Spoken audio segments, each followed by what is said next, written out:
Daha önceleri 40 değirmen. Dünyada başka hiçbir yerde yok.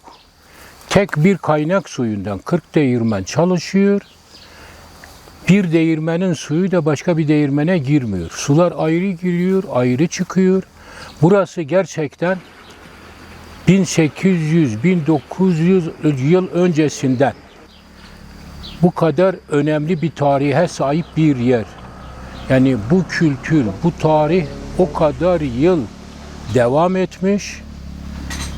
Bu son yıllarda Van Büyükşehir Belediyesi ile Devlet Su İşleri o kaynağın ana kaynaktan suyu alıp Van'a içme suyuna götürdüler. Bu tarihi, bu kültürü yok ettiler.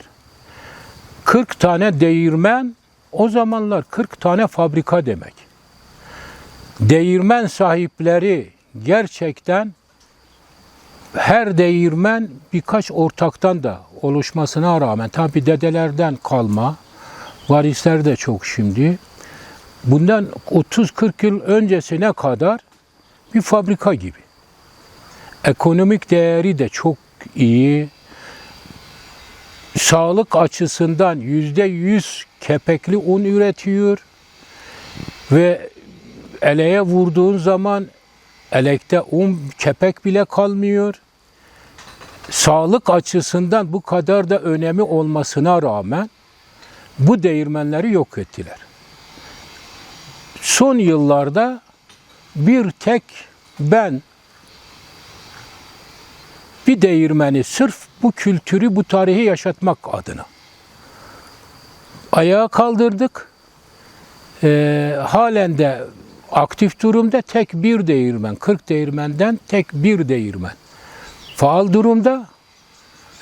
Maalesef insanlar artık tek bir değirmen olunca da pek gelmiyorlar. Kimler geliyor biliyor musunuz? Doktora gidip de özellikle diyabet hastası olanlar. Doktor, bundan sonra kepekli ekmek yiyeceksin, organik buğday ekmeği yiyeceksin, tam buğday ekmeği yiyeceksin dediği hastalar geliyor. Yaşlılar özellikle. Değirmen unu var mı diye soruyorlar. Bazen bulunduruyoruz, bazen öğütüyoruz. Etraftan, çevreden buğday alıp öğütüyoruz. Bazen oluyor, bulunuyor buğday. Un da hazırda oluyor bazen. Maalesef sıkıntılı. Tek bir değirmen olunca yetmiyor da gönül isterdi ki gene devlet buna el atsın, devlet bu tarihi, bu kültürü yaşatsın, vatandaş gene sağlıklı, %100 kepekli un yesin ve o bölge için, Van ili için, Gürpınar ilçesi için turizm değeri olan çok değerli bir yer. Şambran Kanalı, bu değirmenler ta Urartular zamanından kalma. Şambran kanalının tarihi değeri zaten gerçekten ortada. 40 değirmenin suyu bir kanalda birleşiyor. Gerçekten su mimarisi mühendisliği burada tarihte insan eliyle açılan en uzun sulama kanalı. İnsan eliyle açılan en uzun sulama kanalı Şambran Kanalı. Bu Şambran Kanalı da yok oldu. Devletin de buna bir el atması lazım. Bu sağlık konusu çok önemli. Bu tarih, bu kültür yok olmuş, yok olmaya yüz tutmuş. Bunu ayağa kaldırmaları gerekiyor. Ben öyle hiçbir yerde ana kaynaktan su alınıp şehir merkezlerine verilmemiştir. Kaynağın önüne bent çekilmiş ve duyduğumuz kadarıyla, gördüğümüz kadarıyla, büyüklerimizden duyduklarımız da kaynakların önüne bent çekildiği zaman veya işte kaynak suyu biraz daha fazlalaşsın diye kazma kürek vurulduğu zaman o su başka yerden yol bulup gidiyor. Suyun azalmasının önemli nedenlerinden biri de o. Korkuyorum yakın bir zamanda o su da yok olur ve çok büyük sıkıntılar doğurur. Gönül ister ki o tarih, o kültür tekrar yaşatılsın. Değirmenler gene ayağa kaldırılsın. O Şamran kanalı canlandırılsın. 57 kilometre boyunca buradan Van Kalesi'ne kadar yüzyıllar önce hem tarıma su gitmiş, hem içme suyuna, şehire içme suyu olarak da gitmiş. Devlet bu suyu, değirmenleri yaşattıktan sonra, Şamran kanalını yaşattıktan sonra bir yerde gene arındırabilir, tekrar şehire verebilir. Bizim dileğimiz, arzumuz bu. 40 değirmene 40 arkla ayrı ayrı su getirmişler. Şimdi ülkemizde de dışarıda da aynı su kaynağı üzerinde işte 2-3 değirmen yapılmış. Fakat 40 tane değirmene 40 arkla su getirilmesi sadece dünyada burada var. Ve 40 arkı Şamran kanalında birleştirip 52 kilometre yol boyunca bir su mühendisliği harikası Şamran kanalını inşa etmişler. Şu anda su politikalarından dolayı onlar da Şamran kanalı da işlevini kaybetti. Şamran kanalı normalde eski Van şehrine, Van Kalesi'ne ve güzergah boyunca 15.000 hektar araziye hayat veriyordu, can veriyordu. Oradan da Van Gölü'ne dökülüyordu.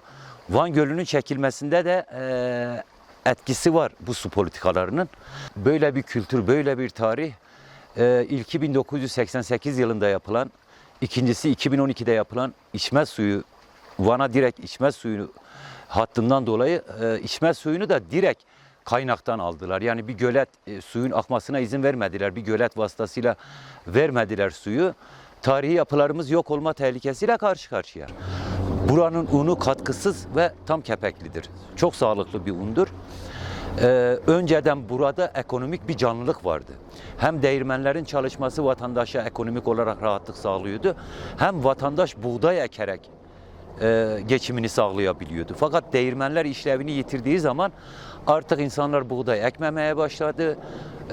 Zaten su olmadığı için tarım alanlarının çoğu işlevini yitirdi. Artık kimse ekip biçmiyor. Bu da bölgenin ekonomisine ciddi bir zarar veriyor. Bu 1988 yılında Devlet Su İşleri ve Van Belediyesi, 2012 yılında da Devlet Su İşleri ve VASKİ. Bakanlıklarla işte genel müdürlüklerle görüştüm. Dediğim gibi konuyu belirli bir aşamaya getirdik. Van'a farklı bir kaynaktan su verilmesi, 40 değirmenlerin restore edilmesi, suyunun geri verilmesi ve bu tarihi gelecek nesillere aktarılmasını gayet güzel bir şekilde biz yetkili bütün kurumlara anlattık. Belirli bir aşamaya getirdik. Yeterli midir? Değil. Burada dursaydık eğer buradaki suyun sesinden ürkerdiniz. O kadar çok su geliyordu. Maalesef kademeli olarak 88'den itibaren yavaş yavaş su kesildi. Van'ın nüfusu ilk su verildiği zaman 110-120 bin civarındaydı. Şu anda 1.200.000 nüfusu var. Yazın dışarıdan kışlıkçıların gelmesiyle 1.500.000 nüfusa çıkıyor. Ve hala Başbulak kaynak suyuna sürekli olarak yükleniliyor. Bizim taleplerimiz nettir. Biz farklı bir kaynaktan Van'a su verilmesinin elzem olduğunu söylüyoruz. Van'da da su sıkıntısı var. Bizim talebimiz eğer yerine getirilirse Van'daki su sıkıntısı da bitecek. Ayrıca burası 2800 yıl boyunca bölgenin organize sanayi bölgesi gibi çalıştı. Tam 2800 yıl boyunca.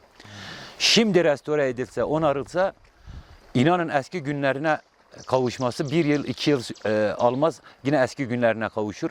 Burada bir panayır havası vardı. Burada insanlar geliyordu. Sıra bekleyenler misafir oluyordu.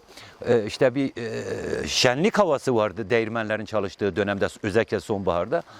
Fakat dediğim gibi maalesef o kültür yavaş yavaş yok oluyor.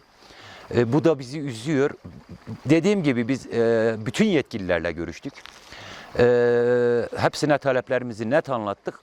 İnşallah çözüm umuyoruz. Çözülmesi için de uğraşıyoruz.